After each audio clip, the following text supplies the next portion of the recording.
శైవులు తిరియక్ పుండ్రాలుగా ధరించే భస్మరేఖల్ని, వైష్ణవులు ఊర్ధ్వ పుండ్రాలుగా ధరించే నిలువు రేఖల్ని నామాలు అని ఎందుకు పిలుస్తారు? సితేన భస్మం కుర్యాత్ త్రిసంధ్యంచ త్రిపుండ్రకం అని శాస్త్రం చెబుతుంది. ఎవరైతే 3 సంధ్యలలో తెల్లని భస్మాన్ని నుదుట ధరిస్తారో వారు శివేన సహమోదతే, అన్ని పాపాలను ప్రక్షాళన చేసుకొని శివుడితో కలిసి ఆనందంగా ఉండగలుగుతారు అన్నది శాస్త్రం.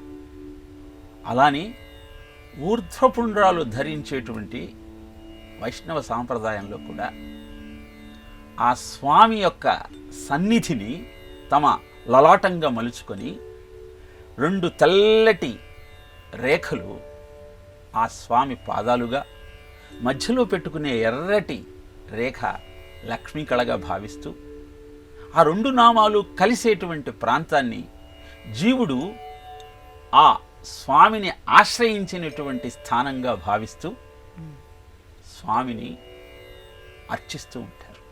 తిలకధారణ భారతీయ జీవన విధానంలో అత్యంత ప్రాధాన్యతను సంతరించుకున్న విషయం.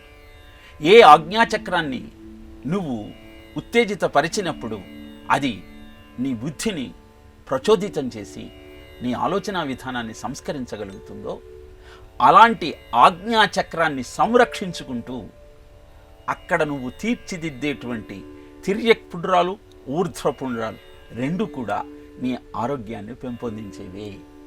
ఇలా శైవులు తిర్యక్ పుండ్రాలను తీర్చిదిద్దుకున్న సమయంలో పంచాక్షరి మంత్రాన్ని జపిస్తారు, శివనామాన్ని జపిస్తారు.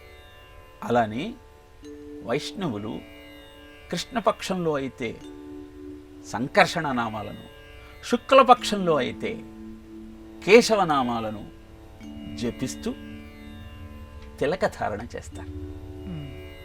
ఎందుకంటే ఏ ఆరోగ్యాన్ని సంరక్షించుకుంటూ ఆలోచనను పెంపొందించుకుంటూ నా జీవితాన్ని నేను కొనసాగించాలని భావిస్తున్నానో ఆ ఆలోచన నాదైనప్పుడు దానికి ఆ భగవంతుడి యొక్క సహకారం లభించాలి అంటే ఆయన నామాన్ని నేను జపించాలి అన్న ఆలోచనతో ఇలా నామాన్ని జపిస్తూ తన స్వశక్తికి భగవంతుని యొక్క శక్తిని ఆపాదించుకుంటూ అద్భుతమైన అభివృద్ధిని సాధించుకోవాలన్న సంకల్పంతో నామాలను జపిస్తూ తిలకధారణ చేస్తారు. కనుక తిర్యక్ పుండ్రాలను, ఊర్ధ్వ పుండ్రాలను రెండింటిని కూడా నామాలు అని మనం పిలుస్తాం.